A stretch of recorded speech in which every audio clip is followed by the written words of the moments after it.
saaxiibayaal kulanti waxaan wanaagsan idilkiinba waan islaamaya waxaan idin wadaa war bishaaro leh oo ku aadan cid kastoo xareysatay loo tirigi dalkaasi Mareykanka waxaan markaas idinku bishaareynaya in maalmo kooban ay ka harsan tahay oo markaasi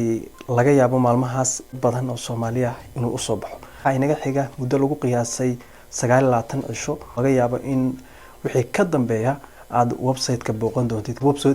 doontid halkaas aad ka ogaan doontid natiijadaada kama dambaysta ah waxaan idila wadaagi doonaa waxyaabaha ugu muhiimsan ee markaasi lagaga baahan yahay marka lacala tusaale ahaan haddii lagu doorto oo aad noqotid qofka la doorto waxyaabaha aad doonaysid inaad martid ama laga yaabo in ay faa'iidada ku yihiin tusaale ahaan dad xareystay baa jira oo laga yaabo inaysan aqoon hore u lahayn waxa macquul qofkii ugu horeeyay ama markii ugu horeysay intuu xareysto laga yaabo inuu ku guuleystaba marka ilaa bar bilow ilaa bar dhamaad waxaan idin tusi doonaa anagu 5 daqiiqo ku soo koobi doona hadii alla ka dhigo waxyaabaha ugu muhiimsan hadaba marka ugu horeysa daawada si aad natiijadaada u hesho waxaad dib ugu laaban doontaa isla website-kii aad markii hore ka xareysatay ahaa DV Program State halkaas ayaad natiijada ka heli doontaa hadii lagu aqbal iyo hadii lagu diidaba balse daawadayaal waxa xusud mudan ma jirto cid ku soo diraysa email waa inaad website-kaasi gashaa si aad ugu ogaato natiijada adigoo markaas isticmaalaya core information number ku gaarka ah ee lagu siiyay markii aad buuxinaysay markaasi shuruudaha waana meesha kaliya aad ka ogaan kartid in lootrigaaga kuu soo baxay ama lagu diiday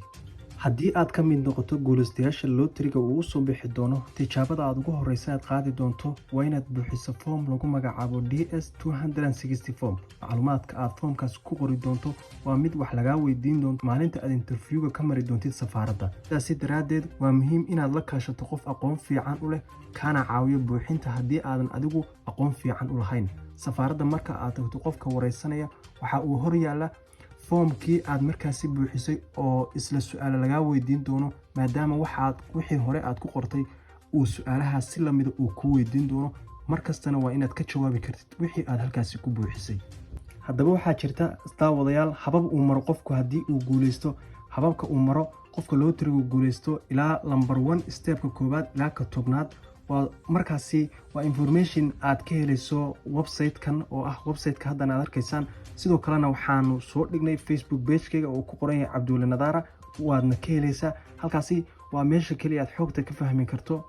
ilaa number 1 ilaa number 10 su'aal muhiim ah ayaan doonayay inaan idin dhex raaciyo oo haddii loo tiriga aad ku guuleysato safaaradda aad interviewga ka marayso sida ayaan ku ogaan karaa mise iyaga ayaa ii dooraya safaaradda jawaabta haddii aad Soomaaliya gudaheeda ka xareysatay loo tiriga oo ku soo baxo marka ugu horeysay iyagu waxay kugu soo qorayaan inaad interviewga ka mari doonto safaaradda Mareykanka ee kuugu dhow tusaale ahaan haddii aad Soomaaliya joogto ama meel la mid ah formka waxaad ka buuxsan kartaa oo kuugu dhow dalka Kenya tusaale ahaan Nairobi sidoo kalena waxaad ka buuxsan kartaa dalka Ethiopia waa haddii uu ku dhow yahay formkii aan horeba idinku soo sheegay ee lagu magacaabo DS260 ayaadna buuxinaysaa haddii aad joogto tusaale ahaan wadamo kale waad ka xareysan kartaa tusaale ahaan qofka jooga dalka Turkiga safaaradda ugu dhow ayuu la xiriirayaa